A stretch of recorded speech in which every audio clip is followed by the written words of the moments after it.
Sometimes you might want something a bit more cool and fancy looking than just your plain text on your shot. And a great way of doing this is placing the text behind your subject. It will make the text feel more alive and a part of your film.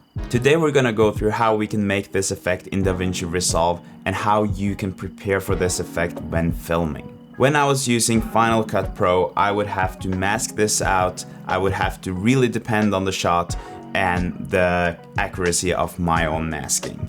This was time demanding and the result was not always as good. I have to say though, there are softwares that will make it easier in Final Cut too, but just making a point here. With Davinci Resolve, this is very different. The software is improving every day, which means that I'm not as dependent on the shot and I can use this effect on more shots than I used to be able to. But it's also a much faster and easier way of doing this. So let's first talk about how you can plan for this effect when filming. If you look at this shot here, we can see that there's a lot of sky, which makes it easier for the software to kind of place me in front of the text. So by having clean backgrounds with a lot of contrast to whatever is in the foreground, you will make it easier for yourself. This counts for colors, for contrasts, and just whatever is in frame. But let's go into how we're actually making this effect in Davinci Resolve. First thing we want to do is add our shot to the timeline. I usually color grade my shot here before doing anything else, and sometimes I'm using the dehancer tool to just get this little film look. Then I'm adding the text that I want, in this case Boston. As you can see, I am behind the text and the text is clearly just on top of the whole shot. This is what we want to change. So to make this effect happen, the first thing we want to do is duplicate our shot. So I will add the shot on top of the text, which means that we have 3 layers in total. Then I'll go to the effects and the open effects and choose depth map. I'll add this to the top layer. The first thing I'll do when I get into this effect is choose faster on quality because it will just make it easier for us to work with.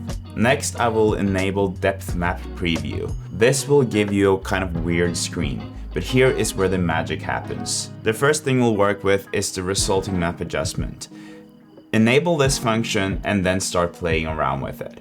Here we can play around with far limit, near limit, gamma, and the goal here is for the grass and for me to be all white. This does not need to look perfect, and to be honest, you won't be able to see any result of the effect yet here. But if you get to somewhere like this, you'll be fine. Next we'll go to isolate specific depth and enable isolation. Here we have target depth, tolerance and softness, and we'll play around with these. Again, we want as much of me and the grass to be white. And we have to remember that the text will be just around my head and upper body, so that's what we need to focus the most on. If we look at our shot now, we already have our effect going, but it's not as smooth as we want it to. So this is when we'll enable post-processing and we'll have to play around a bit to make it look even better. If we pause it around this T and look what happens when I'm adjusting the contrast expand here, we can see that we can play around to make it even more perfect. So if we overdo this, we'll have less of the T.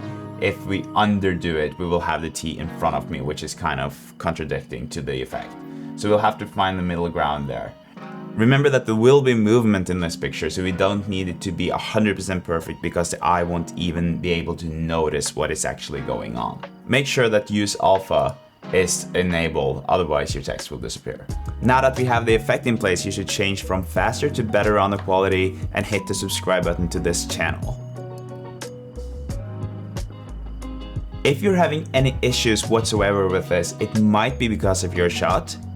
But it could also be that you can color grade it better or add more contrast to it just to make it easier for the software to detect what is the subject, what is the background, and what is the foreground. I hope this was helpful and that you can use this effect in your future films. I sure appreciate that Davinci has this simple and easy way of making this effect. See you in the next one.